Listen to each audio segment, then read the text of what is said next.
Good evening. What is up, soccer fans? We apologize for the technical difficulties. We are live. We are here. Casey and I are ready to discuss all things women's soccer because we've got a final on our hands. It is the CONCACAF Women's Championship Final with a spot in the Olympics in 2024 on the line for the US Women's National Team and Canada. Katie, what are your thoughts on the game so far? 0-0 scoreline. I know, I'm loving it. Both teams came out with some serious intensity, and I love to see that from this younger U.S. Women's National Team squad. But I think also early on they had kind of a few nerves going on for them. You could kind of tell who the veterans were, who the newbies were. There's a couple of times where Lavelle would settle it down, Morgan would settle it down. But either way, I would prefer a team to come out with that kind of energy and intensity early on. Loving Pugh's early shots, but there's really a lot that has transpired throughout the half. I mean, I feel like the duel between Huerta and Prince, like that's just pure entertainment to me. All the 1v1s they've had against each other. So it's really a great matchup. What do you think? What are your thoughts? Yeah, I think that's a really interesting point you bring up about the 1v1s because so many players on these two teams are so confident in their own ability. And like, I know at my training sessions, we talk about playing 1-2 touch, but there's so many players on these teams who will isolate themselves in 1v1 situations and just take on a player, which is something I absolutely love to see. And that's what makes for such an epic game. And I completely agree with you that this first 45 minutes has been so entertaining because there's been so many chances. A standout for me has to be Mallory Pugh. I mean, she's had some really awesome chances and kind of like feel like she should have got on the score sheet in hindsight. However, the opportunities are going to keep coming and hopefully she can put one in the back of the net in the second half so the US can take that, because if the US doesn't take some of their chances, Canada are going to take theirs and then they're going to be behind. So, Right. I feel like they're having a lot more success by playing really direct. A lot of the times where they've tried to play out wide and get a cross in, it was either inaccurate or they just couldn't get on the end of it. A lot of those like crosses and even a few diagonals have gone behind the player. There was a point where I believe it was meant to go to Pugh, but it ended up going to Alex Morgan instead, and she just missed the shot barely. But again, just so many quality shots going just askew, and like I said, or like you said, Pugh has had quite a few chances, and I'm kicking myself for her that that she wasn't able to put those in. But again, they're under immense amount of pressure, and I think considering so many of those players are young, I think they're doing an incredible job against Canada right now. The soccer's beautiful, in my opinion. It's not a bunch of like loose balls or even when they were playing really intense, like with a lot of nerves, it was still looking really good. yeah, I think it's been a really entertaining first 45 minutes. Absolutely no complaints from a neutral standpoint as an English person. Both teams have just been playing really good and it's a very beautiful game of soccer. And I just saw them replay that Alex Morgan shot that you were talking about where Pugh kind of left it for Morgan coming in and she just didn't connect with the shot. And that's kind of what the US has been experiencing. They've been creating probably the better of the chances, in my opinion.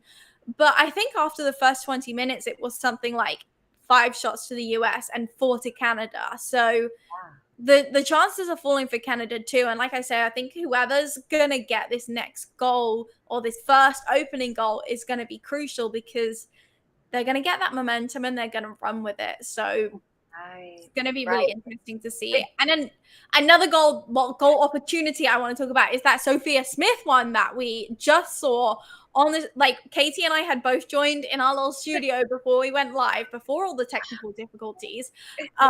And Katie's stream was slightly ahead of mine and I could hear it going on. And I'm like, what's going on? And then I saw it and I'm like, oh my gosh, how did that not go in?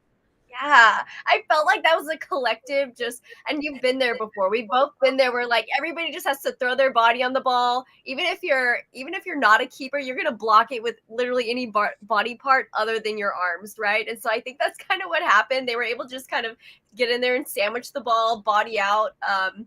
other players, and it worked. As unconventional as it was, it worked. But I don't know how that didn't go in. Man, it was so close. Again, there's been a lot of really close calls for the U.S. And in fact, I would argue that while the shots on goal are pretty similar, I think the U.S. has had better chances. Almost like, how did that not go in type chances, whereas Canada has had some shots, but to keepers' hands, or some deflections, right? So, yeah, but either way, like you said, whoever gets up first, it's going to be hard to catch up and make that comeback, So solid point there. Yeah, definitely. And in this second half, we're probably going to see a few more players entering this game and really being those difference makers. We talk about all the time, substitutions are key, especially in a tournament like this where, players might be getting slightly fatigued up to this point. And so whoever's coming into this game has a lot of pressure on them to really up that tempo. And Katie, what would kind of be, I guess, your thoughts on who you think should be coming in for the US national team? Who would you like to see coming in and being that difference maker? Well, I think, they're trying to give these younger players a lot of playing time to see how they do, how they stand up against Canada. And, Meg Rapinoe hasn't made an appearance yet, and she can be quite the game changer. So maybe, they might bring her in sometime, probably middle of the half, I would bet, because everybody out there is doing a great job, but it's really hard to just top experience. So I wouldn't be surprised if she came in and just did her thing and shined a little bit, and helped really to get into the attack and just really execute those chances that they've had, because it's not for a lack of chances, which is a great place to be in, right? Really good quality chances are always a good thing. And another thing I've noticed early on is that from an offensive standpoint for the U.S. women's national team, we're not exactly applying a lot of pressure to Canada's back line as they're building out of the back. And I think it's easy to forget towards the end of the half when you're getting really fatigued that even forwards and strikers and wingers are in the defensive process, right? The body positioning, the forcing of one way, the forcing the pass to the outside versus getting split down the middle. And Alex Morgan and Pugh have been getting split quite a bit down the middle, which is what's giving Canada those really easy, quick transitions into the attack. That's why, like, 1 minute we're taking shots on Canada's goal, and then 2 minutes later they're over taking shots on our goal. And I think a lot of that is the forwards still need to remember that they have that ability to delay even in the defense. And I began to see it again a little bit towards the end where they were getting better. I think they were beginning to pick up on that. And I think those, random water breaks help a lot with that. Coach stopping play and saying, hey, I'm seeing this. Let's just make this quick little tweak. It's interesting how that whole process in general, I think, has made a big difference in soccer at that level, because it really does come down to that. It's not just individual ability. It's really tactics most of the time. So. Right. Yeah. It's really interesting you say that, because, sometimes just those little breaks where the coach can actually have a chance to say, you need to do this, just a quick thing that they've seen on the side from watching in, and that the players can then go out and implement, makes a huge difference. So, it's a really valid point. What are you wanting for the next half? I am wanting some goals, that's for sure. Somebody needs to take some chances. I'm not happy with the 0-0 draw, that's for sure. Then we've got to go extra time. We've got to go penalties. That is a lot for the heart to go through, and it's getting really quite late. So really, someone could wrap it up in 90. That'd be quite nice. Yes, please. Thank you. Please and thanks. But I'm expecting goals from both of these teams. Each of these teams have scored 12 goals coming into this game so far in the tournament. But all four of those games that they played leading up to it were all shutouts. So we know that these are two teams coming in with goal scoring capabilities, but can they do that against a side that is not conceding?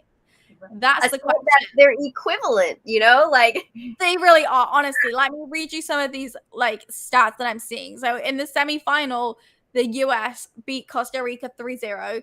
Canada beat Jamaica 3-0.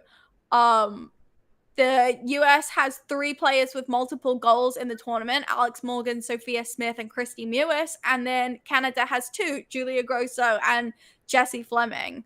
Like they had US has had 9 different goal scorers, Canada has had 8 different goal scorers. Like, they're so similar, these two teams, and we know that this like matchup between US and Canada has so much history. I think that they said Sinclair has played in like 40 games of the Yeah. US national team versus Canada alone. Like, how nuts is that? Yeah, her 40th match. And you know what another crazy thing is? Jane Riviere, she's like one of the outside backs for Canada. She hasn't even played pro yet. She's just playing for the Michigan Wolverines right now in the Big Ten Conference. How crazy is that? Yeah. To be playing in an international cap when you haven't even gone pro yet. I feel like that's just so unheard of. So anyway, like, yeah, no, like I feel like these teams are so evenly matched. It's really, really insane. Even their playing styles are very similar. Like, it's clear that nobody's more vertical or horizontal than the other. And it just makes for a really, really interesting game. And again, like, really pretty soccer. Everybody's going, I would say it's almost equivalent for the 50-50s in the middle of the field. It's not like the US is dominating or Canada. The possession is around the same, which isn't a shock. So I think it's just going to come down to really executing on the quality opportunities that the U.S. is getting right now. And one of those final transitions into the attacking third, when we had made that quick counter, I think Sinclair had gotten beat on that one, and she had 2 options. She had Pugh or she had Lavelle. And my instinct was go to Lavelle because Pugh has missed the last couple of her opportunities. And I think a lot of those decisions come down to just them actually knowing their teammates. You know, maybe she knows, hey, Pugh has missed a few. That means it's a pretty good chance this one's going to go in. Or, you know, like there's so many things and so many decisions that they have to make on a very, very quick notice. So, yeah, I don't know. I think we're going to be on the edge of our seats with this one. Definitely. Yeah. And it looks like the second half is underway. So stay tuned for those substitutes. I'm convinced that these players coming in are going to be the difference makers. I'm sure that this game is going to go just 90 minutes and somebody is going to come through with the winner, but we shall see. It's a final, a place in the Olympics on the line. So these players, I guarantee, are going to give everything that they can, whether that be for 90 minutes or all the way through to penalty kicks. So make sure you tune in to Paramount Plus to watch the second half of the women's CONCACAF final. Place in the Olympics on the line. Get watching, get supporting. Thank you, everybody, for joining us on our halftime live coverage. We do apologize for the technical difficulties at the start, but we hope you enjoyed our insight. It's been great, Katie. Yep, it's been awesome. We made it. We did it. We got it out there. Now we got to get back to this game to see what happens. Enjoy the game, everybody.